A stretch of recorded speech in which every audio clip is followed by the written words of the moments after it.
Hi everyone! For those of you that didn't see my ranged-only leagues journey, I highly recommend you check that out first. In this video, I want to talk about the relic, region, and blessing choices I made and whether or not if I regret them or not. The Out of God era bug during the first week of leagues has unfortunately tainted my plans and experience, so that'll be accounted for too. Let's start with relics. For tier 1, I had to choose between Endless Harvest, Golden Touched, and Survivalist. I picked Survivalist for the sole reason that I get the best in slot tools right away because it allows me to skip the pressure of needing to train mining and smithing and only focus on tree chopping. My goal was always to get level 100 woodcutting, 95 firemaking, 100 fletching, and I really like training these skills early in my progression in order to get access to Elder God arrows and the internal magic bow MK5. The secondary reason for this is getting these levels also unlocks a lot of points and tasks, and they all interact with each other pretty well, with some of them overlapping. I had 31 tasks for fletching, 23 for woodcutting, 16 for firemaking. In comparison, thieving only had 18. Fletching also had 4,030 points, woodcutting had 2,610 points, firemaking had 1,900, and thieving in comparison only had 1,180 points. I am aware Golden Touch was popular this links, but it was hard for me to justify Golden Touch when I had trouble seeing how it would help me train the skills I wanted to train early on. Putting hands in people's pockets or doing heists aren't exactly my cup of tea type of content. I will also just be left confused with what to do if I did pick Golden Touch. The Survivalist Bank was also useful for early game runecrafting and storage.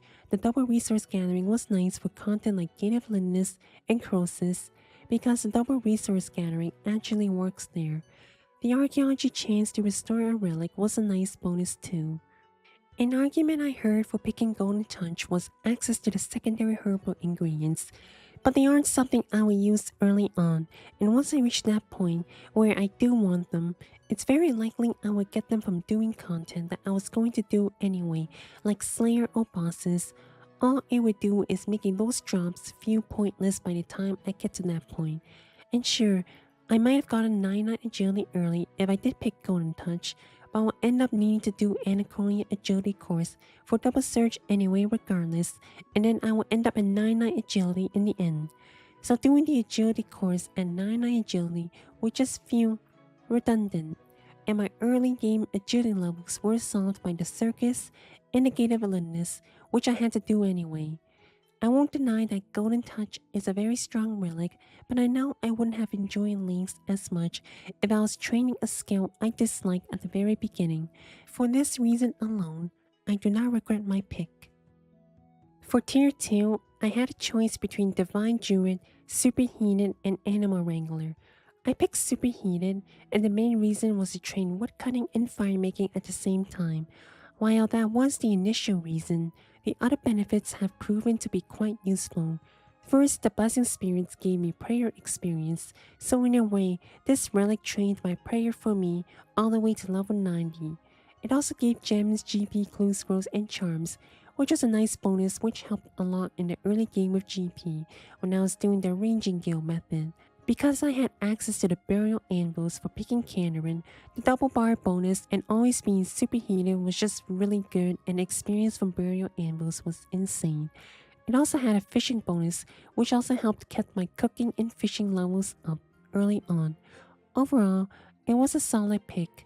Someone could have argued that if I was picking Antiquarian later, this was going to be redundant. I must disagree.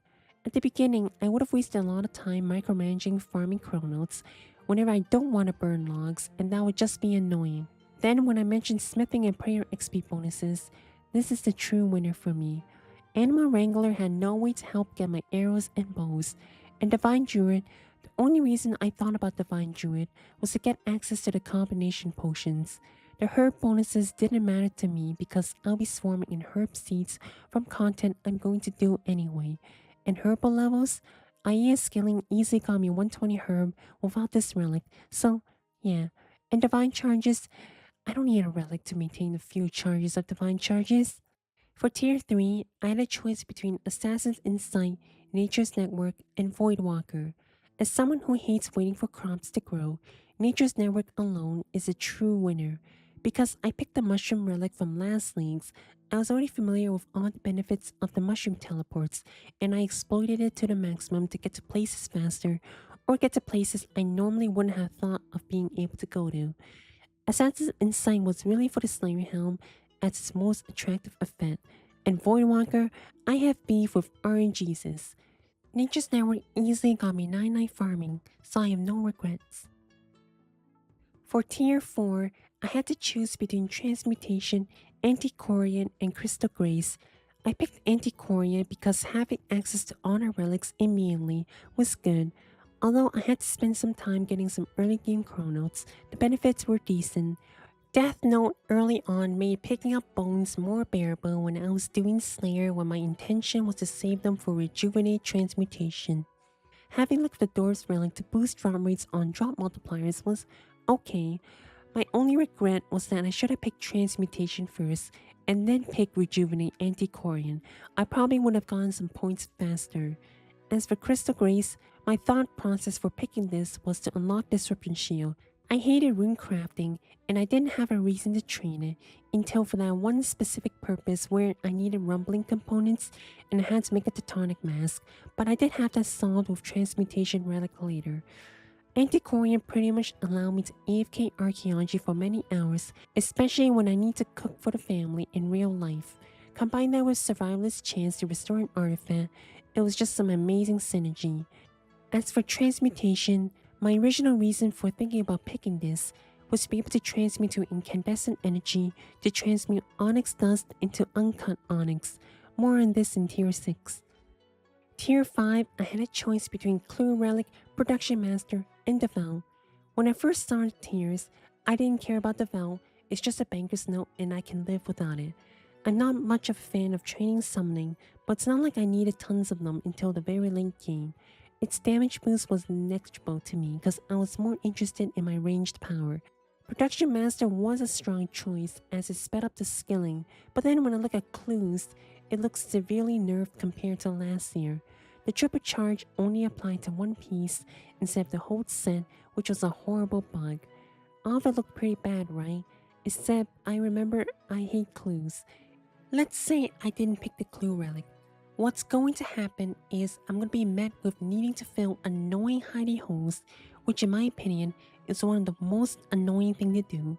Imagine needing to get Demon Slayer gloves, which is probably not even boosted, and then do 1,000 charming sprites for this yak tree stick, only to be met with a region locked amulet of ranging because region lock. I did need clues for fortunate components and the EOF ornament kits to make them look better, so surprisingly, I actually don't regret picking the clue relic despite all the problems it had. Tier 6, I had a choice between Rejuvenated and Perfection. I don't regret choosing Rejuvenated because I didn't really care too much about invention component farming and I don't want to spend too much trying to get best in slot invention perks. I can choose to rejuvenate to a bunch of different choices. I did consider Golden Touch for super anti-fire because I didn't pick Desert, or I can choose Crystal Grace for Disruption Shield, Divine Jewel for the potion combo recipes, or Transmutation for Onyx Dust transmuting. The true winner ended up being Transmutation. The main reason is that I can transmute runes to time runes and completely ignore training my least favorite skill, rune crafting. And if I did need to train rune crafting for previously mentioned rumbling components to make an EOF, I just transmuted air runes to pure essence and then spam clicked the altar and got it very fast. I was using advanced time at only level 57 rune crafting because of this relic, which allowed me to do a lot of IA skilling very early on to train fishing and hunter much faster when I needed their levels for Croesus. And not just that, the convenience of this relic was something I completely underestimated. Whenever I needed a certain herb seeds, I can just snap my fingers and get it at will. Or when I wanted to rush farming, I can buy potato seeds, transmute them to snapgrass, and planted them. Especially since I picked Nature's Network, I didn't have acacia trees, but now I can just snap my fingers to get acacia logs to finish some tasks that normally wouldn't be completable without it, like internal magic woodblocks. I was able to make primal stuff without needing to train another skill I dislike called mining.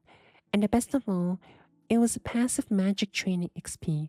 When I needed to use advanced time to train my gathering skills, I was able to get 99 magic without intentionally killing stuff with a stick.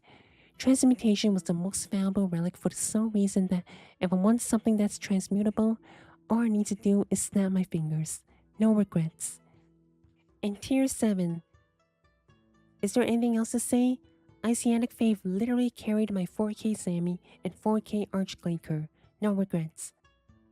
Blessings. I understand that we can reset them, but I am the type to pick what I want and stick with it for the entire journey. I picked GZS. I wanted to be balanced between survivability and not wanting to one-shot everything, because if I one-shot everything, I doubt I'm going to have fun. Big Bone was the most versatile pick between survivability and DPS. Because I like things like Disruption Shield, I found Big Bone has saved my life from high-hitting attacks like double rune kill at Zamorak or Vorkap's Dragon Breath. Also, my goal was to get endgame range gear, and getting a shield early on with it, being best to slot, if it is, I'm not sure, was probably not the way to accomplish this goal. Abyssal Syndos was just a nice bonus, and it was the best choice out of the three. Steadfast Will, my thought process was to spam preparation to do a back-to-back game shot, rapid-fire Gricko shenanigans. Splash Stone was the main one to boost Gricko and bombardment damage. Unholy Crit Drill was the huge difference in the boost in my DPS, especially when I'm stacking crits and building a crit build.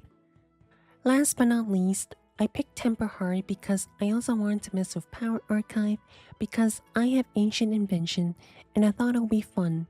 Temper Heart was also for Imbue Shadow downtime where I am stuck building Death Spores and needing to slowly get 100% adrenaline was awful. The Tempered Heart fixes that issue. Chaotic Insight also lacked a choice of armor due to my region picks, so I don't think I'll benefit from that. And Genesis S's might have been good, but it wouldn't have been the most interesting, and picking Blessings to force that would be awkward. Time for the big can of worms. Region picks. Kandarin. No, I don't regret it.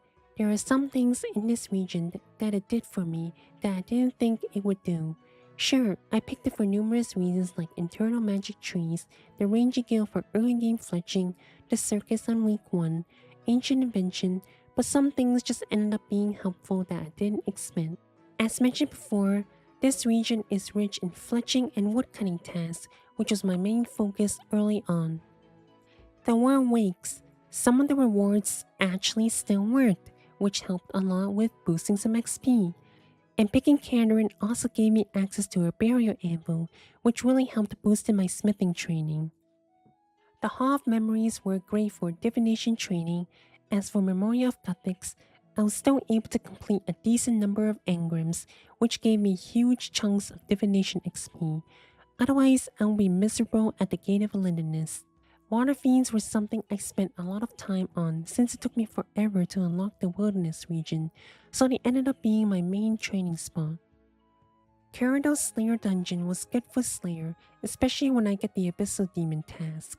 I completely forgot about this, but I took having the Slayer cape to teleport to Slayer Masters for granted, because I realized this was locked to Kandarin.